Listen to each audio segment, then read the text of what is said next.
The single, thin manila envelope resting on the polished glass felt like a landmine set for Senator John Kennedy. Jessica Tarlov, radiating cold certainty in her royal blue blazer, delivered the ultimate political dismissal, a demand for a televised cognitive evaluation.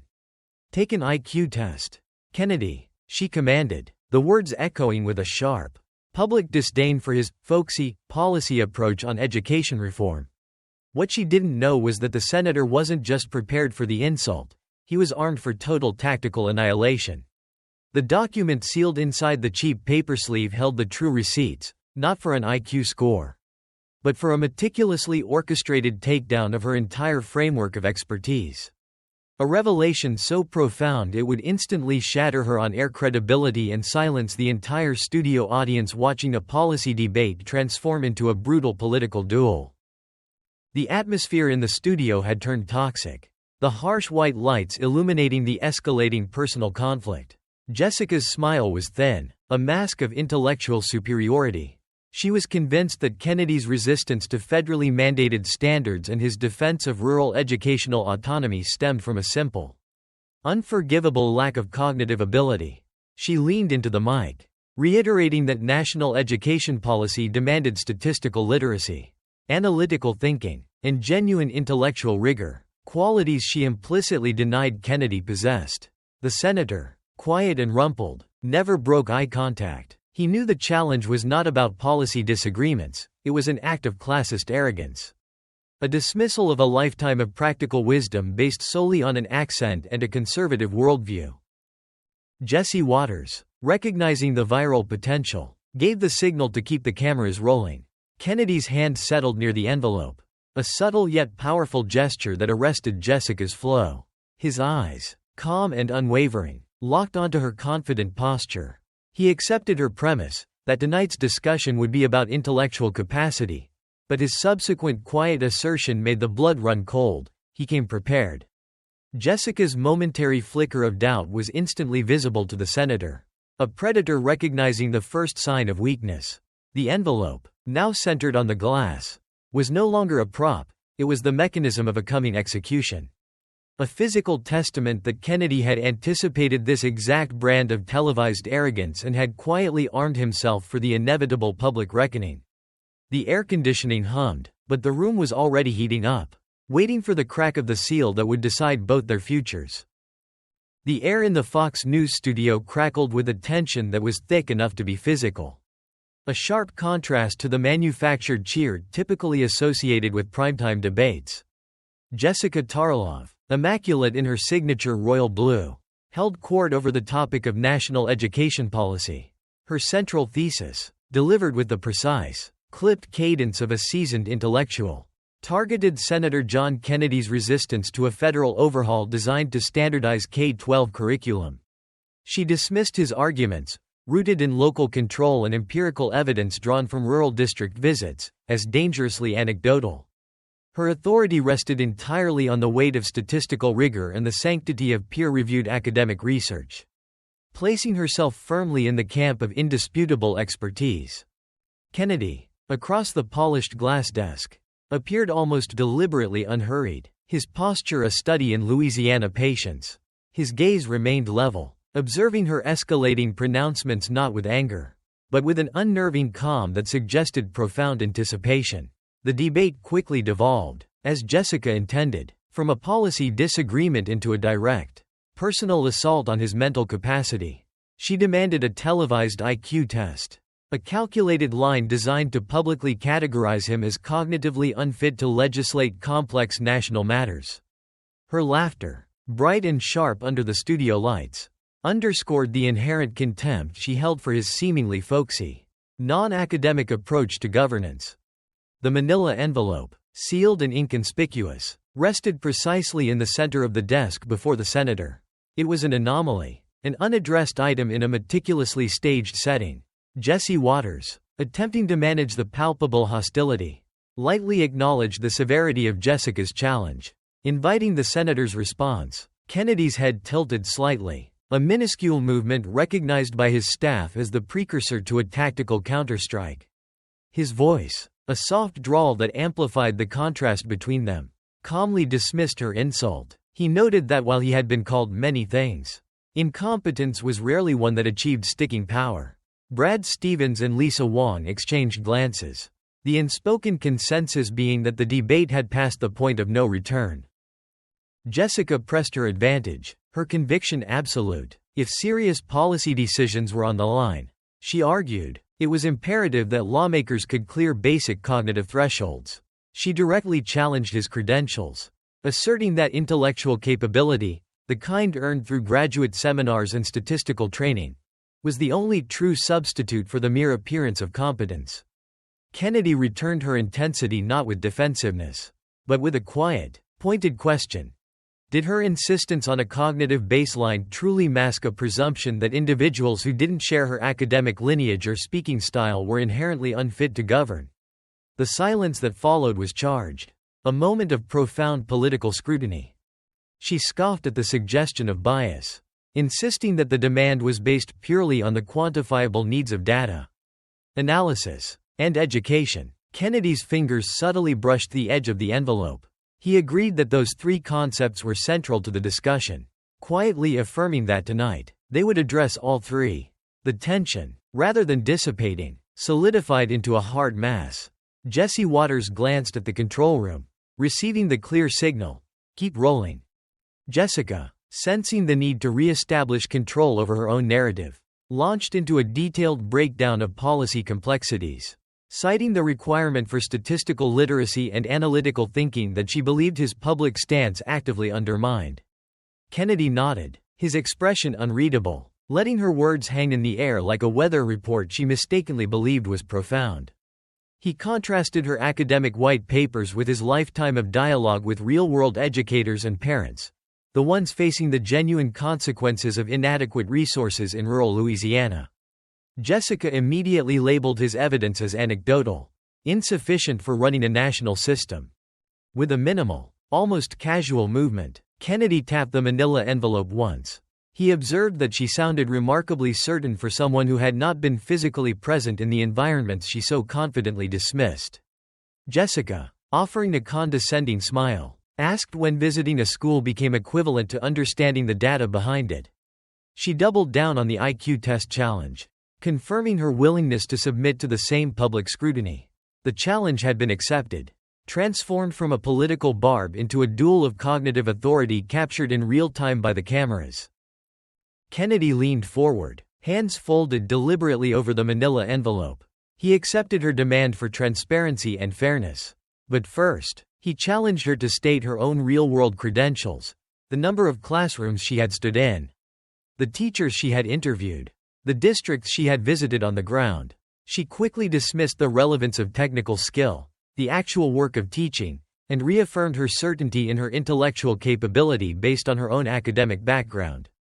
Kennedy tapped the envelope again, now more forcefully. He quietly confirmed his own state of preparation, not for a simple debate, but for the very moment someone would mistake confidence for capability. Her confidence flickered, the first visible crack in her formidable facade.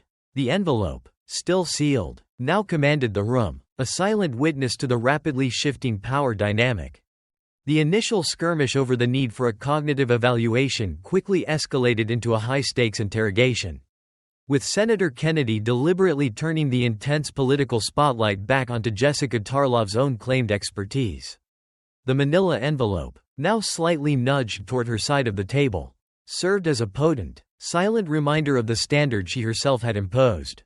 Kennedy, without raising his voice, began a surgical cross-examination, questioning the depth and applicability of her academic credentials in the face of on-the-ground reality. He wanted to know how her declared intellectual capability translated into practical understanding of the systemic failures he saw daily in Louisiana schools. He wasn't demanding a policy concession, he was demanding the receipts for her arrogance. Jessica, momentarily thrown by the shift from attacking his intelligence to scrutinizing her own, sought refuge in the defense of her Ivy League background and years spent dissecting policy research. She insisted that teaching was merely a skill, while policy was analysis, fundamentally separate domains, and she had mastered the latter. Her confidence was a calculated projection, Yet the senator's gentle, insistent tone made the effort visibly strenuous. He observed that people who assume they are the smartest person in the room are often the ones who are most spectacularly blindsided. Her attempt at a dismissive laugh fell flat. The tension in the room too thick for such a casual maneuver. Kennedy moved the attack from general credentials to specific knowledge, zeroing in on her declared mastery of educational data.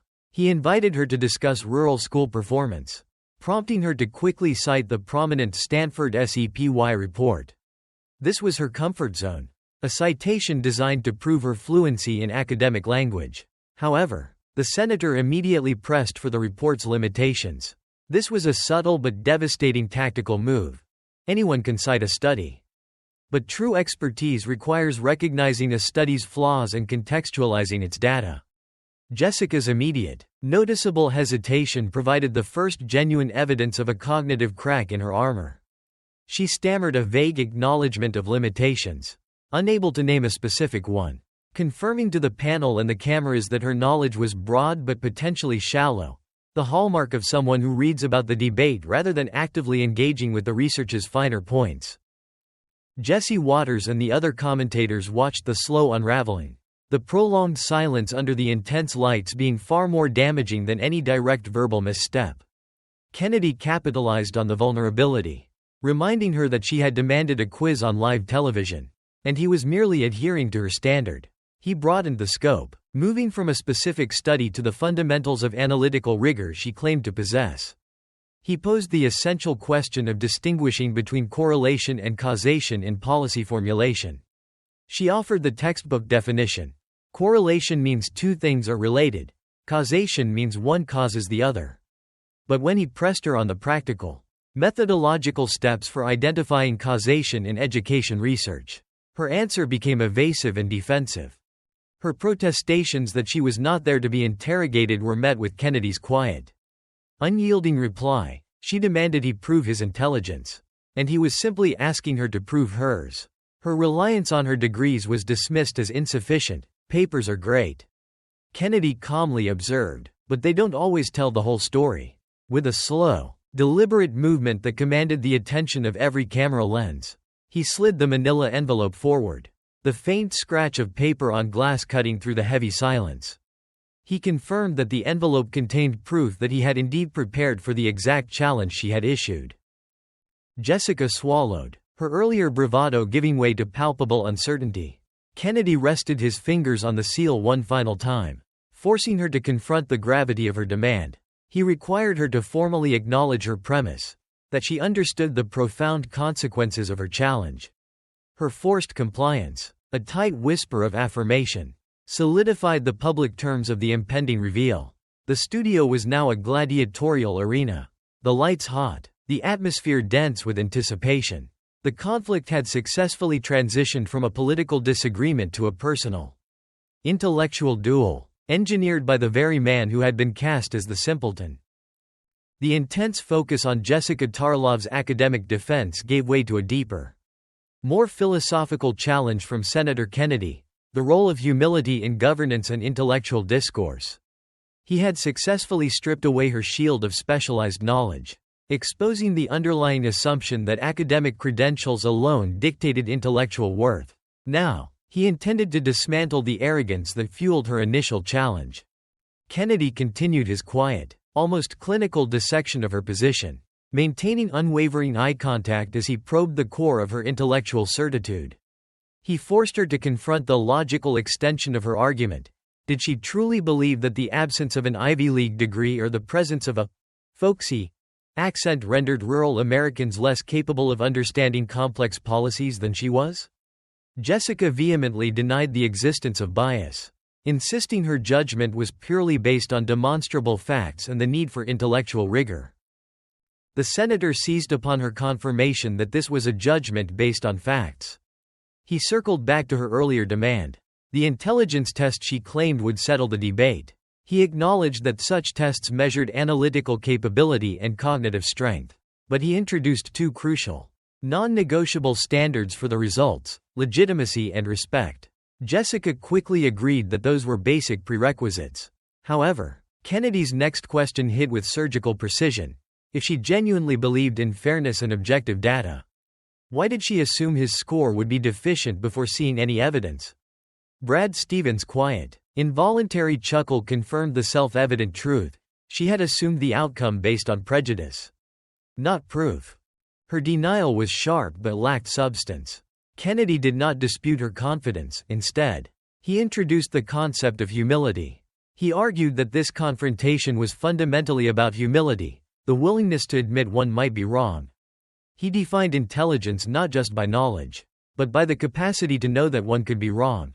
He slowly, gently maneuvered her toward the edge of an admission. He asked her directly, was she willing to concede the possibility, even a remote one, that someone she categorized as less educated could potentially outperform her on the very test she championed? Jessica's forced hesitation was a catastrophic silence captured by the live cameras. When she finally spoke, her voice was tight, conceding the possibility only because she was backed into a rhetorical corner. Kennedy instantly accepted this minimal concession, declaring it all he needed. He explained his reasoning with soft finality, with that single admission. The remaining discussion could proceed without the corrosive weight of her preconceived assumption dictating the result. Her confusion and defensive curiosity were now palpable. She had been outmaneuvered not on policy, but on philosophical logic. He then presented his motive for bringing the sealed document, allowing the silence to thicken before speaking. He revealed that the envelope had been sealed for months, awaiting the exact moment someone would mistake his quiet demeanor for simplicity. And tonight, she had provided that opportunity. He then posed a final, profoundly unsettling question before the reveal. What happens if the story you've been telling yourself is wrong? She attempted to regain ground by reasserting her judgment was based on his policy positions and his rejection of modern educational frameworks. Kennedy acknowledged her evidence was based on what she had heard and read in academic papers, then countered with the visceral reality he represented. He painted a sharp contrast between debating policy from a studio and witnessing the impact on a rural teacher forced to use personal money to supply a classroom. Jessica tried to dismiss this as mere anecdotes, but Kennedy's final blow was delivered with calm certainty. Academic research does not outweigh reality. Jesse Waters, recognizing the dramatic climax had arrived, interrupted the exchange, validating the necessity of the sealed envelope at this exact moment. Kennedy fixed his gaze back on Jessica, confirming to the host that he was, indeed, prepared. He placed both hands squarely on the envelope, deliberately centering the ultimate, physical proof between them. The studio collectively held its breath. He finally broke the seal, the faint, sharp crack of the adhesive echoing in the now silent room. The sealed envelope lay between them, slightly opened, its flap broken, a formal, irrevocable commitment to the duel's final phase. Senator Kennedy kept the document within, letting the suspense stretch to its breaking point. His focus remained entirely on Jessica Tarlov, compelling her to fully grasp the weight of the moment and the terms of the intellectual contract she had publicly enforced. He quietly observed that she had asked him to provide proof of his intelligence, challenging him with the clear expectation of embarrassment. Jessica, her voice thin and controlled, maintained that her demands stemmed only from the public's right to competent lawmakers. Kennedy pressed her on the consequence of his proof. If the results demonstrated competence, would she accept them? Her affirmative response, if they do, then they do, was too careful, too conditional. Kennedy cut through the careful phrasing, demanding an unequivocal commitment to the truth, even if it fundamentally contradicted her entrenched assumptions about him. Jessica, conditioned to academic skepticism, tried to maintain her escape clause, if the test is legitimate. The senator firmly dispensed with the caveat. The test, he assured her, was legitimate. He revealed the rigorous details of the assessment. It was administered by an independent cognitive institute. The results were sealed and supervised by experts from one of the most respected psychology departments in the country. Jessica's eyes flickered, a tiny, involuntary movement betraying her recognition of the institution's unimpeachable standing. The final defense of illegitimacy was gone. Holding the open envelope between them, Kennedy raised the stakes one final time. Before showing the results, he required her to make a clear, public vow for the millions watching. He leaned in, his voice low and magnetic. demanding she say that she would accept whatever was written on that paper. Her throat tightened, but she gave the forced promise, "I will." Kennedy accepted the vow with quiet gravity, acknowledging that once the page emerged, there would be no walking it back. He then slid his hand inside the envelope, his movements slow and deliberate, a theatrical grace note that amplified the tension. The act of retrieving the paper was heavy, momentous, captured by the cameras that zoomed in instinctively. He withdrew a single, folded sheet of thick stock, official letterhead visible, but he did not immediately unfold it. He held it in both hands, allowing its silent, official presence to settle over the desk like a verdict. Jessica attempted to break the silence, but a slight lift of Kennedy's hand stopped her cold. He wanted the terms to be crystal clear. She had demanded proof. And before reading the paper, he wanted to ensure she understood the context of the challenge. He emphasized that accepting the result was not the same as respecting it. Brad Stevens murmured quietly, recognizing the senator's deliberate pacing. The rhetorical foundation for the coming reversal was being perfected. Kennedy finally, slowly, unfolded the document. The crisp sound of the paper opening resonated sharply, a sound that carried far more dramatic weight than its decibels suggested. The official letterhead and seal were now visible, lying flat on the desk. He did not read the score immediately. Instead, he maintained his unwavering focus on Jessica. Using the document as a physical anchor for his final argument, he reiterated the strict, independent supervision of the assessment, no staff involvement, no preparation sessions, no chance to influence the results. The evaluation, he confirmed, was not merely an IQ test for show, but a comprehensive cognitive breakdown, assessing analytical reasoning, verbal comprehension, spatial intelligence, working memory, and executive cognitive function. Jessica, her composure strained, could only manage a terse demand, "Read it." Kennedy inhaled, his voice steady. He reminded her one last time of the why. She questioned his capacity based on his sound, his lack of academic performance, and her assumption that he could not measure up. He acknowledged that he was accustomed to being underestimated. He lowered his eyes to the document, scanning the first line silently, his expression unreadable. Jessica's forced confidence completely evaporated. Her voice was thin as she asked what the document revealed. Kennedy lifted his eyes one last time, meeting hers directly, his response a quiet guarantee. "What it says is going to change the way you talk to me." The entire studio, Jesse, Brad, Lisa, froze, bracing for the number that would redefine the power dynamics of the political talk show circuit forever. Kennedy held the unfolded document flat on the desk, allowing the official letterhead of the high-profile Cognitive Institute and the signature of the Harvard-affiliated psychologist to be clearly visible, ensuring the legitimacy of the evidence was beyond reproach. His voice remained steady, controlled, and quiet, the perfect counterpoint to the dramatic tension that had seized the studio. He paused just long enough for the gravity of the institutional endorsement to sink in. Jessica's earlier confidence was now replaced by a palpable dread, her eyes darting between the senator's face and the official document that contained her public fate. Kennedy began to read the formal assessment, methodically detailing the rigorous criteria used. He emphasized that this was not a simple, inflated score, but a comprehensive evaluation of complex cognitive functions, analytical reasoning, pattern recognition, logic sequencing, and executive function. Each technical term served to elevate the test above the superficial standard she had initially proposed, establishing a new, far higher metric of intellectual capability. Jessica's demand for the number was now sharp, desperate, a final attempt to rush past the contextual framing.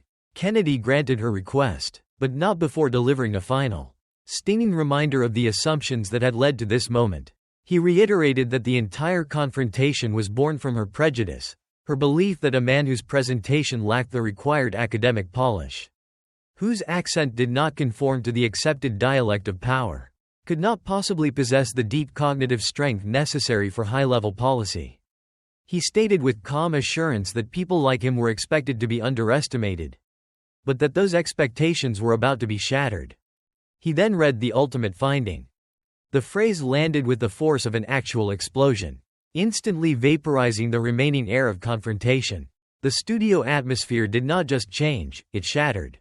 Jessica's composure broke, not in visible tears, but in a profound, frozen stillness. She did not move, her eyes wide, locked on the paper that had just invalidated her core premise. The sheer, overwhelming finality of the number silenced Brad Stevens' smirking amusement and caused Lisa Wong to openly put a hand to her mouth.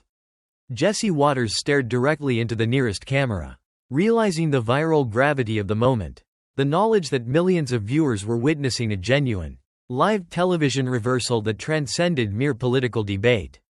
Kennedy continued, his voice absolutely even, reading the component scores that demonstrated his systematic strength across every cognitive domain. The data confirmed his excellence in analytical reasoning and his near-perfect score in verbal comprehension and processing. The very faculty Jessica had implicitly challenged with her focus on his accent. The paper trembled slightly in the frame, reflecting not his movement, but the involuntary tremor in Jessica's own hands as she stared at the undeniable proof of his profound, previously hidden intellectual power. He finished reading the score and, with the same deliberate, unhurried precision he had shown throughout the segment, folded the document. He slipped it back into the manila envelope and gently placed the envelope back on the desk between them. The gesture was final, a respectful but absolute closure of the issue. Kennedy then looked directly at Jessica. His final public statement calm, quiet, and devastatingly effective. He observed that she had demanded proof, and he had provided it. He underscored the profound lesson of the moment. Intelligence is not measured by the school one attends. It is measured by how prepared one is when someone fundamentally underestimates one's capability. Jessica finally broke her frozen silence, her voice a thin, raw whisper of defeat. The senator nodded once, acknowledging her admission, confirming that her assumption had been correct, but her conclusion catastrophically wrong. He gathered the envelope, placing his own receipt securely in his jacket pocket, and offered the single, final sentence that would define the rest of the broadcast and the subsequent news cycle. The lesson was complete, the reversal absolute, and the political landscape irrevocably shifted. The silence that followed the revelation of Senator Kennedy's 98th percentile cognitive assessment was more profound than any noise could have been.